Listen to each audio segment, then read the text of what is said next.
You ever pull up to your own house after 6 weeks fighting wildfires for the feds, covered in ash, just wanting a hot shower and a nap, only to find 3 police cruisers blocking your garage and your HOA president live streaming your supposed arrest to her tiny band of online zealots?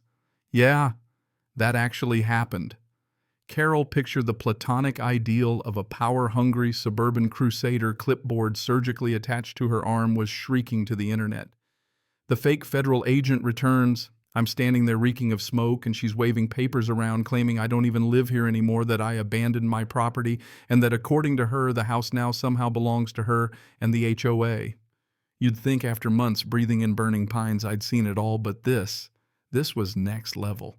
Let me back up a sec, because you have to understand Carol had no clue who she was picking a fight with. 6 weeks of 18-hour days in hell, and she wants to play games over property lines. She just made the worst mistake of her career. Officer Davis was the first cop to approach my truck. Guy looked even more exhausted than me, and his voice practically sighed as he told me, "Sir, we've received a report you're trespassing on HOA-managed property." I glanced at Carol, who looked like she was about to present a murder trial, brandishing a manila folder stuffed with God knows what, and the other officers were already trading looks, probably betting on how fast they could wrap this up. I step out hands where they can see, because the last thing I need is to make the evening news for all the wrong reasons. Officers, I'm Alex. I own this place. I've been out fighting the Walker Basin fire with the Bureau of Land Management. You want to see my ID? Carol, meanwhile, is narrating to her live stream, zooming in on my face, ranting about con artist bone structure. I wish I was joking. Comments are scrolling on her phone, half of them telling her she's lost her mind, the other half asking if she's been taking her medication. But Carol, she's committed to the bit. Then right when things can't get more ridiculous, my neighbor Maria comes bustling over keys, jangling her Mexican accent, thick and beautiful, full of fury. "Dios mío, Carol, you know this is his house. I've been watering his plants for 6 weeks. You sent him violation letters the whole time he was gone." Carol barely blinks, just doubles down for her camera, muttering about elderly co-conspirators. I could see Davis checking my ID against property records, and for a second I thought he might actually break into a smile. He knew exactly who the crazy one was here. Davis hands me back my ID. "You're good, sir." But Carol, of course, has more. She waves another stack of papers, printouts from conspiracy sites, blurry surveillance shots of me coming and going, and I kid you not, a screenshot of my LinkedIn with fake scrawled all over it. Her big smoking gun is a utility bill photoshopped so badly the fonts don't even match. The second officer is practically biting his tongue to keep from laughing. "Ma'am, Davis says these are interesting theories, but Mr. Alexander's identification is valid. There's no crime here." Carol's eyes go wild, like she's just discovered she's surrounded by double agents, and she points her phone at me. "You may have fooled them, but I know what you really are. I have proof. Real proof."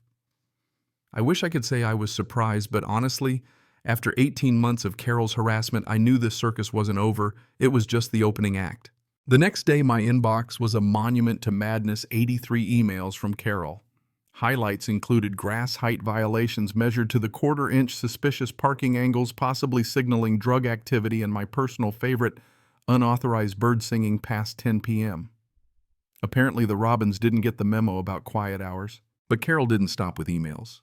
She built a website, stopthefakemail.com, Comic Sans, and all with my face in a fake wanted poster and auto-playing patriotic music that would haunt your dreams.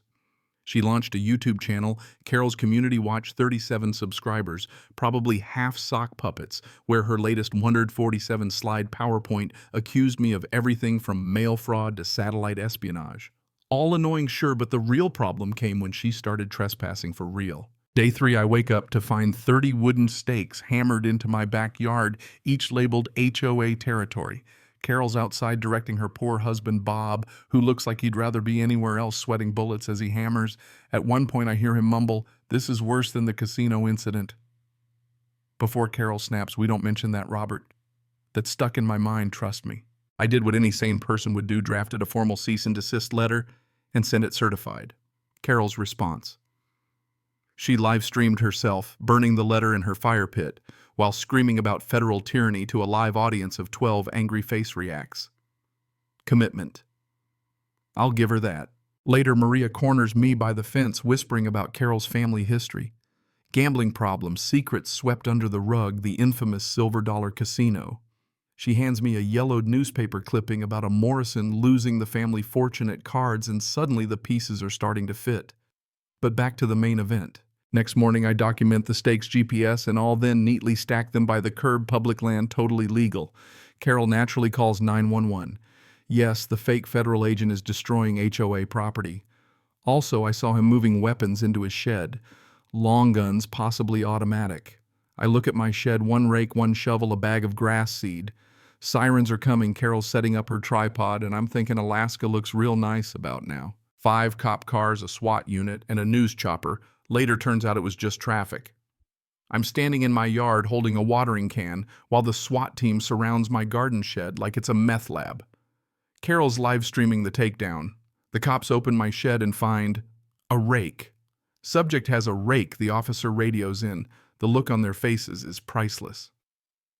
Carol isn't fazed. She starts ranting about hidden compartments and deep state tools, and I honestly start to feel a little sorry for her, if only for the embarrassment.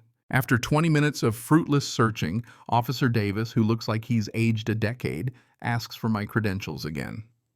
I hand him my BLM badge, 12 years federal service land management for 50,000 acres. Carol, peering over his shoulder, screeches, BLM. That's Black Lives Matter. That's not even a real agency look. I Googled it. She tries to grab my badge, convinced it's from Etsy. Davis, for his part, checks everything, calls it in. And finally, official confirmation comes over the radio. I'm who I say I am. Carol, unfazed, pivots again. He's a corrupt federal employee. Have you checked his finances, Bob? The husband picks the worst possible time to speak up. Maybe we should let this go. Carol, remember your grandpa and the 3 queens? Carol turns on him, shrieking so loud the whole block flinches. Now everyone's staring. Maria's nodding at me, and you can tell the cops are ready to call it a day. Carol announces she's confiscating my badge and that the IRS will be at tomorrow's HOA meeting to expose this fraud. What she doesn't know is that every report she's filed is evidence of her harassment, not mine. I'm content to let her keep documenting her own downfall. Carol books the community center prints, 200, remove the federal fraud agendas, sets up her nephew's video gear, and prepares for what she calls the most important live stream in HOA history. I show up late. 15 people are there, mostly curious neighbors. Maria brings popcorn. Bob sits in the back, flask in hand. Carol starts her PowerPoint, but by slide 23 people are openly laughing, and by slide 67 she accidentally shows her Branson vacation photos. The climax, a vote to ban fake federal agents, 3 hands in favor, 12 against, Bob's included. Carol calls the system rigged and stalks out, already planning her next move. You'd think that was the end. But the next morning my boss calls. Alex, someone's filed 47 FOIA requests for your records. She's also reported you to the EPA, FBI, CIA, and not kidding, Space Force for satellite spying on her garden. My headache is now permanent. Maria appears with more clippings. Turns out Carol's grandfather lost 200 acres at cards, folded a winning hand, and blamed the government for the family's ruin. The whole Morrison clan has lived off that myth ever since. Then I get a message from the legal department. We're sending Carol Powell a formal invitation to a federal hearing on harassment and false reporting. I peek out the window just in time to see Carol shrieking with joy over her certified letter. She thinks she's finally being recognized as a patriot. She buys a new pink suit, makes 15 Truth Warrior buttons, and rehearses an acceptance speech. Thursday, the federal building is packed. Neighbors, news crews, feds in dark suits. Carol's beaming live streaming convinced her moment has come. The prosecutor opens the hearing. Today we review systematic harassment, false reporting, and abuse of emergency services by Mrs. Carol Powell. The curtain rises, giant banner, Carol Powell versus reality. The screen plays her own live streams, burning my cease and desist, calling SWAT on my grass seed, forging documents, her endless rants about federal conspiracies. 20 minutes of greatest hits. The room goes from gasps to laughter to stunned silence. Bob, head in hands, finally cracks Carol they're telling the truth. I can't keep the secret anymore. Your whole family's been living a lie for 70 years. He hands over her grandfather's suicide note, admitting the whole thing was a bluff gone wrong. Maria stands up, her voice steady, her accent full of memory, telling the real story of Harold Morrison folding 4 queens in a poker game, losing everything, and blaming the government rather than his own cowardice. Carol melts down in front of the crowd, mascara streaking, yelling about injustice, but there's nowhere left to run. The prosecutor lists the charges: 247 counts of false reporting, harassment, trespass, attempted fraud.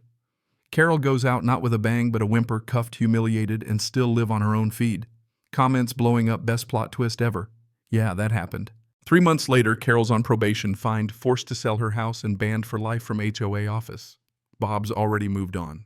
And Maria, new HOA president by unanimous vote, cuts the rules down to 2 pages. Don't be a jerk to your neighbors. The old monthly violation meetings become potlucks and block parties. The neighborhood heals.